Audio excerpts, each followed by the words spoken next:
Alors maintenant que nous avons nos différentes informations, on passe au calcul des dimensions de chaque élément. Alors comment savoir quoi calculer, pardon. C'est très simple. Grâce aux différents poids linéiques, surfaciques et volumiques, vous savez ce que vous devez rechercher. Lorsque l'on vous donne un poids surfacique, vous recherchez une surface. Lorsque l'on vous donne un poids volumique, vous recherchez un volume. C'est aussi simple que ça. Bien sûr, toutes ces différentes choses que vous recherchez doivent être forcément comprises dans cette surface d'influence ici. Donc, pour notre toiture, on commence par la neige, on aura forcément une surface de 26,265 mètres carrés. C'est là que la neige, forcément, le poids de la neige que l'on va récupérer et qui va tenir forcément sur notre semelle tout en bas.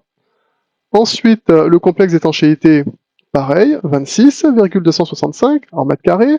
La forme de pente, attention, c'était 0,14, mais il y avait 4 cm, donc 0,14 kN par mètre carré par centimètre, sachant qu'il y a une épaisseur moyenne de 4 cm, on multiplie les 0,14 par 4 et on trouve 0,56 kN par mètre carré. La surface, elle ne bouge pas. Cette fois-ci, pour le plancher, on a une épaisseur de 15 cm, on nous donne 25 kN par mètre cube, on cherche un volume. Donc ça va être la surface multipliée par l'épaisseur qui va nous donner donc un volume de 3,93 975. Je vais mettre tout un tas de chiffres après la virgule, comme ça fait que du coup si on n'a pas les mêmes arrondis, on se rapprochera quoi qu'il arrive.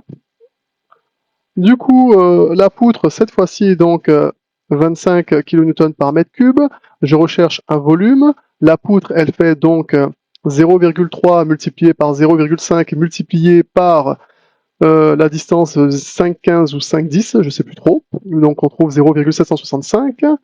Ici, pour le poteau, ben, cette fois-ci, 0,3 multiplié par 0,3 multiplié par toute la hauteur. On trouve donc 0,2565. Pour les cloisons, on a une information en mètres carrés, on cherche une surface. La charge d'exploitation, on cherche une surface. La chape, une surface. Le plancher, à nouveau un volume. Et bien sûr, poutre 1, 2, 5 et poteau 1, ce sont des volumes que nous allons rechercher. Donc voilà les différents résultats que j'ai trouvés, vous n'avez plus qu'à comparer.